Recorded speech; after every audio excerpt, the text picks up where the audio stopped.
একটি অলস অপদার্থ ভিক্ষুক, ঘুমন্ত অযোগ্য অপদার্থ সরকার তৈরি করেছে রেমিটাররা। রেমিটেন্স মেকাররা সরকারকে প্রত্যেক বছর যে পরিমাণ ডলার দিচ্ছে, এই ডলার পেয়ে তারা ঘুমিয়ে গেছে, অপদার্থ হয়ে গেছে, অযোগ্য হয়ে গেছে এবং তারা মনে করে যারা কিছু করতে হবে না, কোনো কাজ নাই, তাদের কিচ্ছু করতে হবে না, তাদের কোনো কাজ করতে হবে না, তা একটা পয়সারও কাজ করতে হবে, কোনো আর্ন করতে হবে না, কোনো কামাই করতে হবে না, কোনো রেভিনিউ লাগবে না, কোনো ডলার লাগবে না, কোনো রিজার্ভ লাগবে না, কোনো ব্যাংক লাগবে না, কোনো কিছুই লাগবে না। রেমিটেন্স মেকাররা আমাদের সরকারকে পুরোপুরি রেমিটেন্স নির্ভর করেছে, ডিপেন্ডেন্ট অন দা ভিক্ষুকের মতো, একটা বাচ্চার মতো, একটা ললিপপ দাও, রেমিটেন্স পাঠাও, বৈধ পথে পাঠাও, আমাকে দাও, টাকা দাও, খাবার দাও, বাজেট দাও, টাকা দাও, রিজার্ভের টাকা দাও, আমাকে দাও, কিস্তির টাকা দাও, বেতনের টাকা দাও, আমার বাজেটের জন্য দিতে হবে, রিজার্ভের জন্য দিতে হবে, কেন দিবা না? বৈধ পথে পাঠাও, কেন পাঠাবে না? নাহলে গ্রেপ্তার করবো, কেন করবো না? এই যে তাদের একটা মন মানসিকতা সরকার মনে করে তা কিছুই করতে হবে না, সরকার মনে করে তা কোনো কাজ করতে হবে না, সরকার বিশ্বাস করে রেমিটাররা তাদেরকে চালাবে, রেমিটার তাদেরকে টাকা দেবে, রেমিটাররা ডলার তাদেরকে বাঁচিয়ে রাখবে, রেমিটাররা কাজ করবে, রেমিটাররা খাবে, রেমিটাররা পাঠাবে, রেমিটাররা মরবে, রেমিটাররা প্রত্যেক বছর কোটি কোটি রেমিটার, 2 কোটি রেমিটার, প্রত্যেক বছর লাখ লাখ রেমিটার তারা যাবে আর ডলার পাঠাবে, কামাই করবে আর খাবে। রেমিটার কখনোই মনে করে না সরকারের কাজ আছে, তার দায়িত্ব আছে to earn the money, to spend the money, to earn the money first, to spend the money last. Budget দেওয়ার জন্য, উন্নতি করার জন্য, প্রকল্পের জন্য, কিস্তির জন্য তার যে ইনকাম লাগবে, কামাই লাগবে, কামাই ছাড়া খাওয়া যায় না, ইনকাম করতে হয়, কাজ করতে হয়, জব করতে হয়, চাকরি করতে হয়, ব্যবসা করতে হয়। That's how you earn money, that's how you earn dollar.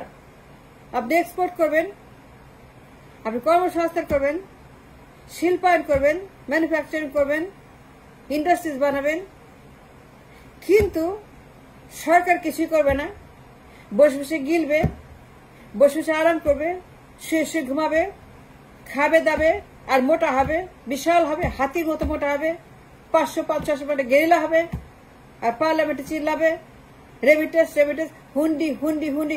কেন হুন্ডি? কেন কেন কেন হুন্ডি? এত হুন্ডি কেন? হুন্ডি পাঠাবে কেন? এই যে দায়িত্ব জ্ঞানহীন ফ্যাসিবাদী সরকার, এটা বলি আমাদের প্রবাসীরা এই রাষ্ট্রকে পঙ্গু বানিয়েছে, আতুর বানিয়েছে, ভবঘুরে বানিয়েছে, ভিক্ষুক বানিয়েছে, একটি মূর্খ অযোগ্য পদার্থ সরকার বসিয়ে রেখেছে গত সো মেনি ইয়ার্স। প্রবাসী যদি রেমিটেন্স না পাঠাতে এইভাবে, রেকলেস রেমিটেন্স, দায়িত্ব জ্ঞানহীন রেমিটেন্স, কখনো জিজ্ঞেস করে নেই আপনি কামাই করেন না কেন, আপনি টাকা কত, আপনি কেন কাছে রেমিটেন্স চান, বৈধ পথে চান, ব্যাংকে চান, কেন আমাকে বলেন আপনাকে দিতে হবে, আপনি খরচ করবেন, আপনি রেমিটেন্স নেবেন, আমি অবৈধ পথে পাঠাবো না, ব্যাংকে পাঠাতে হবে, হুন্ডি পাঠাবো না। আপনি প্রশ্ন করা কে বৈধ অবৈধ? আপনি বলা কে ব্যাংকটা কি হুন্ডি? এটা আমার সিদ্ধান্ত, আমার টাকা, আমি কেমনে খরচ করি, সামনে দিয়ে করি না পিছন দিয়ে করি না, আমি কিভাবে করি সেটা আমার ব্যাপার, সেটা আমার ব্যক্তিগত responsibility. Who are you to ask me?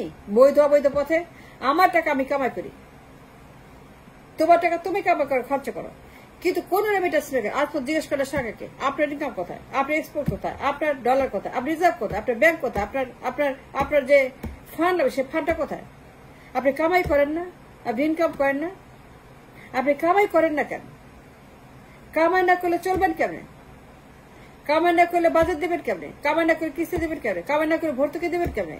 Food কেমনে কিনবে, ফুয়েল কেমনে কিনবে? আপনি কামাই করতে হবে, আপনি ইনকাম করতে হবে, এক্সপোর্ট করতে হবে, কর্মসংস্থান করতে হবে, ইন্ডাস্ট্রিজ করতে হবে, প্রোডাক্ট সৃষ্টি করতে হবে, বেচতে হবে, আপনাকে মার্কেটিং করতে হবে, আপনাকে শপিং করতে হবে, আপনি গ্রোসারি করতে হবে, আপনাকে বেতন দিতে হবে, আপনাকে টাকা দিতে হবে, আর পেমেন্ট করতে হবে, আর্ন করে করতে হবে।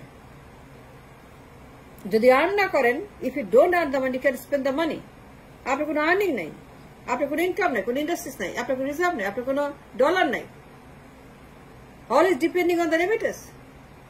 পার্লামেন্টে চিল্লায় রেমিটেন্স রেমিটেন্স রেমিটেন্স, টেলিভিশনে চিল্লায় হুন্ডি হুন্ডি হুন্ডি। কেন হুন্ডি? কেন কম আসলো, কেন কম দিল, কেন কম পাঠালো? আরে বাপের সম্পত্তি নাকি? সরকারের বাপের সম্পত্তি রেমিটেন্স না, প্রত্যেকটা লোক চিল্লায়, সাংবাদিক চিল্লায়, রাজনীতিবিদ চিল্লায়, অ্যাক্টিভিস্ট চিল্লায়, আমজনতা চিল্লায়, লেখক চিল্লায়, গবেষক চিল্লায়, অর্থনীতিবিদ চিল্লায়, গভর্নর চিল্লায়, অর্থমন্ত্রী চিল্লায়, প্রধানমন্ত্রী চিল্লায়, রাষ্ট্রপতি চিল্লায়। প্রত্যেকে একটা কথা বলে, রেমিটেন্স। এতে কেউই জানে না, ধারণা নাই যে রাষ্ট্রকে ইনকাম করতে হবে, ইনকাম করে খাইতে হবে, তাকে এক্সপোর্ট করতে হবে। 500 বিলিয়ন, 600 বিলিয়ন, 1 ট্রিলিয়ন, 10 ট্রিলিয়ন তাকে ইনকাম করে খাইতে হবে, এক্সপোর্ট করতে, প্রোডাক্ট সেল করতে, তাকে বিক্রি করতে হবে, তাকে বেচতে হবে। না বেচলে পয়সা আসবে না, না বেচলে ইনকাম করতে পারবে না, বেচতে পারবে সে খাওয়াইতে পারবে না, বেতন দিতে পারবে না, কিস্তি দিতে পারবে না, বাজেট দিতে পারবে না, কিছুই করতে পারবে না, ফুড কিনতে পারবে না, ফুয়েল কিনতে পারবে না, ডিজেল কিনতে পারবে না, এলএনজি কিনতে পারবে না, ধান কিনতে পারবে না, গম কিনতে পারবে না, শস্য কিনতে পারবে না, তেল কিনতে পারবে না, আন্ডা কিনতে পারবে না। এটা কেনার জন্য আইন করতে হবে ফার্স্ট। প্রবাসীরা কি পাঠালো? That's not the important question. The question is, সরকারের কোনো ইনকাম নাই, তার কোনো প্রোডাক্ট নাই, তার কোনো সেল নাই, তার কোনো এক্সপোর্ট নাই, তার কোনো কারখানা নাই, কর্মসংস্থা নাই, তার কোনো ইনকাম নাই, তার কোনো কারখানা নাই, তার কোনো শ্রমিক নাই, তার শ্রমবাজার নাই, তার সমস্ত বেকার, ভবঘুরে, গরিব, এইটাই তার অর্থনীতি। তার একমাত্র ডিপেন্ডেন্স রেমিটেন্স। রেমিটেন্সের বাইরে তার কোনো দেওয়ার মতো কেউ নেই, তাকে খাওয়ানোর মতো, তার বাজেট দেওয়ার মতো, তার কিস্তি দেওয়ার মতো, বেতন দেওয়ার মতো, তার সরকার খরচ চালানোর মতো। All the expenditure for the government and the public. তার কোনো ইনকাম নাই, তার কোনো এক্সপোর্ট নাই, তার কোনো ডলার নাই, তার কোনো রিজার্ভ নাই, সবখানে নাই। তার নিজস্ব ইনকাম থাকার কথা, রিজার্ভ থাকার কথা, এক্সপোর্ট থাকার কথা। 500 বিলিয়ন, 1 ট্রিলিয়ন, 600 বিলিয়ন, 700 বিলিয়ন, তার রিজার্ভ থাকবে 200 বিলিয়ন, তার জিডিপি থাকবে $4 ট্রিলিয়ন, তার এক্সপোর্ট থাকবে $1 ট্রিলিয়ন। And why not? 52 বছর পরে ওয়াই নট?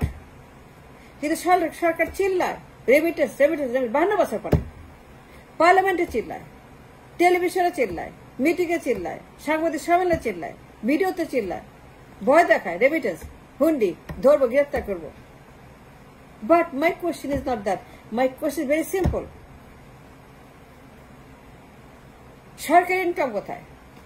সরকার কি করে? একটা প্রধানমন্ত্রীর কাজ কি, দায়িত্ব কি? প্রধানমন্ত্রী সবার আগে তাকে সেলসম্যান হইতে হবে, সেলস পার্সন, বিক্রি করতে হবে, ব্যস্ত হবে, ইনকাম করে তারপরে তাকে রাস্তা চালাতে হবে। কিন্তু প্রবাসীরা কখনোই জিজ্ঞেস করে না আপনার ইনকাম কোথায়, আপনার ডলার কোথায়, আপনার রেমিটেন্স কোথায়, আপনার প্রোডাক্ট কোথায়, আপনার সেল কোথায়। আপনাকে না আমাকে জিজ্ঞেস করেন, আমাকে হুমকি দেন কেন, রেমিটেন্স করেন কেন, হুন্ডি হুন্ডি করেন কেন? It's a wrong idea, wrong concept. এইভাবে কোন রাষ্ট্র চলে না, রাষ্ট্র চলতে পারে না। It's not the way a state should function ever. That is the bottom line. কামাই করতে হবে, খরচ করতে হবে, খাওয়াইতে হবে, কিন্তু সবার আগে রাষ্ট্রকে প্রোডাক্টিভ অর্থনীতি সৃষ্টি করতে হবে। প্রধানমন্ত্রীর কাজ কি? ভিক্ষা করা, রেমিটেন্স, হুন্ডি, বৈধ অবৈধ গালিগালাজ করা। প্রধানমন্ত্রীর কাজ কি? হুমকি দেওয়া, থ্রেট করা, না পাঠানোর পরে গ্রেফতার করব, জেলে নিব, ধরবো, মারবো, কাটবো। এই যে the culture of the economics is wrong, is 100% wrong. It should never be like that. It should never be a welfare state, a welfare অর্থনীতি। প্রবাসীরা কখনোই প্রশ্ন করে নাই যে কেন সরকার আয় করতে পারে না, সরকার ইনকাম করে না কেন। It's a question for every remittance maker. সরকার কেন ইনকাম করে না, সরকার কেন আয় করে না, সরকার কেন এক্সপোর্ট করে, সরকার আমার কাছে টাকা চায় কেন, আমার কাছে চায় কেন, সবসময় কেন বলে রেমিটেন্স। সরকার রেমিটেন্স কোথায়, সরকার ইনকাম কোথায়, সরকার এক্সপোর্ট কোথায়, কর্মসংস্থান কোথায়, তার ডলার কোথায়? তার ডলার নাই কেন? সবার কাছে কেন ডলার চায়? আমার কাছে কেন রেমিটেন্স ভিক্ষা করে? সারাক্ষণ কেন চিল্লায় হুন্ডি হুন্ডি হুন্ডি? আমাকে দাও, আমি খরচ করব, হুন্ডি পাঠানো যাবে না। প্রবাসীরা কখনো জিজ্ঞাসা করে তোমার ইনকাম কি, তুমি কেন আমার কাছে টাকা চাও? আমি তো মাসে $100 বেতনে চাকরি করি, আমি তো শ্রমিক, আমি তো কুলি, আমি তো ড্রাইভার, আমি তো ঝাড়ুদার, আমি তো রাস্তা পরিষ্কার করি, গাড়ি চালাই, রান্না করি। আমার কাছে তুমি টাকা চাও বাজেট দেওয়ার জন্য, কিস্তি দেওয়ার জন্য, রাষ্ট্র চালানোর জন্য? এটা কেমন কথা? এটা কেমন রাষ্ট্র? কেমন কেমন প্রধানমন্ত্রী? এটা কেমন একটা দেশ শ্রমিকের কাছে টাকা চায়? আমাদের এডভার্টাইজমেন্ট কখনোই প্রশ্নটা করে নাই। কেন করে না? তোমার ইনকাম কোথায়, তোমার আয় কোথায়, তোমার এক্সপোর্ট কোথায়, তোমার ডলার কোথায়, তোমার রিজার্ভ কোথায়, তোমার ব্যাংক কোথায়? কেউ জিজ্ঞেস করে নাই, কখনো জিজ্ঞেস করে নাই। Never, ever, ever.